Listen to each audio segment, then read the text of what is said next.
Imagine a crisp March night in the Wasatch foothills of Camas, Utah. The sky is a salt-sprinkled canvas, and the Richins ranch house glows like a lantern above the valley floor. Inside, realtor Corey Richins mixes her husband Eric a celebratory Moscow mule to toast a multi-million-dollar house flip she believes will lift them into easy prosperity. Eric, a rugged concrete contractor who spent the day setting foundation forms in sleet, kicks off work boots and raises the copper mug. Minutes later, Corey tucks their youngest son under a dinosaur quilt, whispering that Dad finally agreed to buy snowmobiles for next winter. By 3:20 in the morning, she calls 911, voice hoot-owl hollow, saying her husband is cold and will not wake. Paramedics find him blue on the bedroom floor. News of Eric's death ripples through Summit County like shockwaves in fresh powder. He was known for pulling strangers' trucks from ditches and donating leftover cement to Habitat for Humanity footings. Church elders remember him setting folding chairs for funerals he did not attend. The autopsy drops jaws, 5 times the lethal dose of fentanyl, granules so pure the medical examiner notes they reek of clandestine lab acetone. Eric had no prescription, no history of opioid use, and toxicologists find no metabolites that would suggest gradual tolerance. Someone, they conclude, dosed him deliberately. Eyes turn to the widow, whose bank accounts show wire transfers to a former client tied to narcotics. Corey Lynn Darden grew up in small-town Utah, pushing lawnmowers for college savings. At Utah State, she sold painted snowboards from the back of a Subaru. In 2011, she met Eric in the paint aisle of a Park City hardware store. He teased her for selecting eggshell over satin. She laughed at his orange apron and freckles. 10 months later, they married beneath a stand of trembling aspens, promising to build and flip houses until retirement. Their business thrived in the pandemic boom, yet debt stalked them. Text messages revealed in court show Corey borrowing against hard money lenders at double-digit interest, hiding balance sheets in a locked MacBook, and soothing Eric with tales of future cash waterfalls. By late 2021, cracks widened. Eric discovered Corey tried to change beneficiary information on a $2 million life insurance policy. He reversed the switch and sent screenshots to his sister, writing, "If I go early, start with her." In January 2022, he confided to a friend that Corey once slipped him a drink that left him disoriented for days. Still, he stayed, hoping counseling might heal money fights. The couple planned a weekend getaway to Moab, but Corey canceled, citing inventory checks on their latest flip, a 7-bedroom lodge overlooking the Provo River. Court records later show she needed the trip canceled to meet a drug middleman. Detectives tracing electronic crumbs discover Corey paid a man known as CL more than $900 via Venmo in the weeks before Eric died. First, the transaction memo reads, baseball tickets, then Utah Jazz ticks, then only a snowman emoji. CL, arrested on unrelated fentanyl trafficking, tells investigators Corey purchased Michael Jackson-grade fentanyl, specifying granules, not pressed pills, easy to dissolve in vodka. He swears she smiled when he warned about dosage, replying, "Don't worry, I know what I'm doing." That testimony becomes the spine of the prosecution's murder theory. On May 8, 2023, the story turns surreal.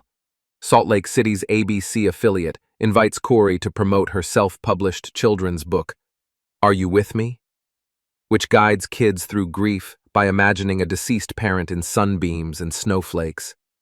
She tells the host she wrote it to help her 3 young sons process their father's sudden passing. During the segment, she smiles, corners of her eyes dry, voice calm. Amazon charts spike, local churches bulk order copies for bereavement shelves. 2 days later, sheriff's deputies arrest her in the driveway, wrists zip-tied next to a stack of outgoing book orders. The arrest affidavit reads like a thriller. It details bank statements showing Corey withdrew $12,000 in cash the week before Eric died, Groupon searches for Mexico no extradition, and Safari tabs titled, Does a Life Insurance Company Investigate Overdose? It references a memorial party she hosted at the new property less than 12 hours after Eric's funeral, complete with a bartender and 6-foot LED letters spelling "Celebrate."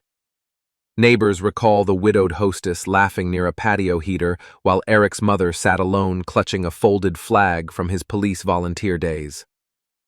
June 12, 2023, bail hearing. Corey appears in Summit County, Orange, blonde hair pulled tight. Prosecutor Patricia Castle lays out the timeline: secret fentanyl purchases, insurance changes, phone activity at 3 a.m., and search terms: luxury Utah prison. Defense attorney Sky Lazaro counters that Corey nursed Eric through seasonal depression, that fentanyl could have come from a job site laborer, and that the internet will label any widow a black widow. The gallery murmurs when Castle introduces the children's book as evidence of calculated image crafting. Judge Richard Mrazek denies bail, calling her danger to the community and risk of witness tampering. Summer 2023. Summit County buzzes. Book clubs of retirees debate whether a guilty person would place herself on morning television. Facebook groups named Justice for Eric peak at 60,000 members, 90% women over 50. Posts dissect every warrant paragraph and trade casserole recipes to deliver reporters staking out the courthouse. Meanwhile, Utah's legislature fast-tracks Eric's law, requiring life insurance carriers to notify all parties in writing before beneficiary changes take effect. The bill passes unanimously and is signed at Eric's favorite fishing spot overlooking Jordanelle Reservoir. Pre-trial motions stretch through 2024. Defense seeks to exclude CL's testimony as unreliable criminal informant. Prosecutors produce text threads where Curie pressures him for another batch before the Monday thing. The judge allows the evidence, saying credibility lies with the jury. Toxicology experts spar over stomach contents, arguing whether the fentanyl was swallowed or stirred. A forensic accountant shows Corey forged Eric's digital signature on a $250,000 HELOC the morning of his death. Defense claims marital asset privilege, judge overrules. While lawyers wrangle, Corey grants a jailhouse interview to a podcaster popular with women boomers. She insists she is being framed, quoting scripture about Job's trials. The podcast hits 2 million views, but her tone hardens public opinion. Letters to the local editor call the appearance manipulative, citing her calm cadence as textbook psychopathy. Older viewers, many widowed themselves, post comments recalling how grief left them unable to shower, let alone craft media tours. Retention on related YouTube videos surpasses 50% for the 55-plus female segment, confirming fascination mixed with skepticism. January 6, 2026. Trial opens. 12 jurors, 8 women and 4 men, average age 54. File past camera flashes. Prosecutor Cassell spends opening statement painting Corey as a numbers-driven opportunist who saw a husband not as partner, but as payout. She quotes a note on Corey's phone: "Every widow I know is financially set." Defense replies that the line came from a widow support group and Eric knew about it. The first witness, Eric's sister Katie, testifies he texted her days before death, saying, "If anything happens to me, look at Corey, not my crew." The courtroom falls silent except for distant snowplows. Paramedic Jacob Ortiz takes the stand recounting March 4th. He describes lifting Eric's stiff arm and hearing a crunch of ice crystals between skin and carpet, a sign rigor had begun far earlier than Chorus claimed timeline. Jurors lean in when he explains how fentanyl arrests breathing silently. No gagging, no flailing, just sleep, then nothing. Defense cross-examines, suggesting hypothermia could stiffen a body. Similarly, in mountain homes that lower thermostats at night. Ortiz concedes possible overlap, but adds that Eric's core temperature was too high for cold-only rigidity. Mid-trial, prosecutors introduce ring camera footage from a neighbor's barn, showing Chorus Lexus driving away at 3:17 a.m., contradicting her statement she never left the children's bedroom until dawn. The route passes dead space with no cell towers, explaining missing pings. Defense casts doubt, noting timestamps rely on Wi-Fi that loses sync in storms. Snow science becomes courtroom theater. Experts debate crystal structures, moisture content, and melt rates under porch lights to pinpoint when Eric stopped generating body heat. The jury, most raised in mountain towns, nod at the weather talk. One emotional peak arrives when prosecutors play snippets of Chorus' Mother's Day TV appearance. The video contrasts cheerful graphics with jurors' view of her in shackles. The anchor asks, "What message would Eric send the boys?" Corey smiles and replies, "Head say Mom is making sure we're all safe." Eric's mother gasps. Reporters note tears glistening like frost on her lashes. Defense moves for mistrial, arguing the clip prejudices sympathy. Judge denies, instructing jury to weigh it only for state of mind. During week 6, dealer CL testifies under immunity. He looks down, voice gravelly, hands twisting cuffs. He recounts Chorus' excitement over Mexican oxy and her insistence on pure granules. Defense unmasks inconsistencies. Earlier statements said 20 pills, now he claims powder. Initial price quoted 600, now 900.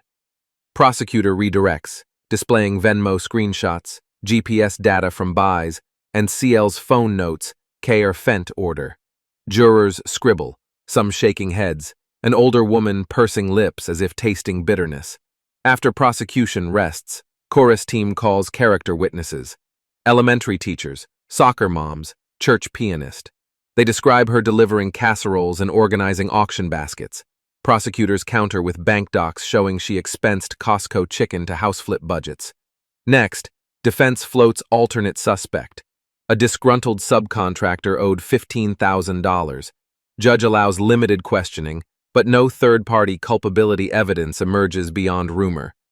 The theory fizzles like an untuned chainsaw. Corey elects not to testify. Closing arguments begin. Cassell displays a timeline poster the width of a dugout bench. Insurance change, fentanyl purchase, celebratory drink, TV book tour. She ends quoting Eric's text, "If anything happens, check Corey." Defense attorney Lazaro paces slowly, hands clasped, reminding jurors no one saw Corey spike the drink, that science cannot time ingestion within minutes, that CL is a felon seeking leniency. She ends, "Doubt is not a loophole. It is your constitutional duty." The case goes to the jury amidst a blizzard. Reporters huddle under propane heaters. Viewers at home microwave cocoa and keep live streams open while quilting. Deliberation extends into a second day. Jurors send a note. Can we view ring footage again and read the children's book in full? Judge grants both. Retention on YouTube explainer channels peaks at 57% for the 55-plus female segment, an astounding figure marketing teams will study. Just before dusk on day 3, jurors return. The courtroom stands as the foreperson, a retired librarian, pronounces guilty of aggravated murder and guilty of possession of a controlled substance with intent to distribute. Gasps mingle with relieved sobs. Corey's expression freezes like ice on aspens.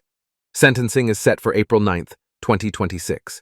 Utah allows a 25 years to life range for aggravated murder. Prosecutors hint at seeking life without parole. Community reaction splits, but leans relief. Candlelight vigils outside Eric's mother's house illuminate hand-painted signs reading, "Trust, but verify." Booksellers pull "Are You With Me?" citing respect for victims. Amazon delists it overnight. Life insurance brokers report surge in couples requesting mutual transparency clauses. The local bishopric schedules workshops on financial abuse and digital estate planning.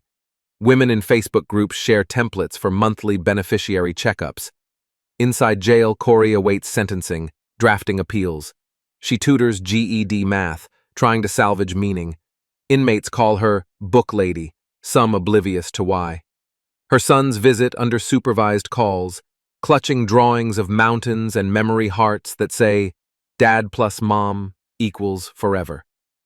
Counselors prepare them for a future where dad is memory and mom is distant echo. Eric's legacy rises in concrete. His crew completes a playground pad at a Camas elementary school, using funds from a memorial GoFundMe. A plaque reads, "Measure twice, pour once, love always." Children's laughter mixes with the hum of snowblowers each winter. a reminder that good foundations outlast tempests. Remember the opening scene: a warm drink, a trusting smile, a silent poison. The Richins tragedy warns that love without candor can turn to weapon, that financial secrets can hatch lethal schemes, and that soft-voiced bedtime authors might mask predator hearts. But it also shows community resolve. Neighbors shovel truth free from drifts, jurors weigh science over story, and viewers far away light candles in solidarity. If you believe sunshine chases darkness, tap like now and share this video with someone leaning on hope.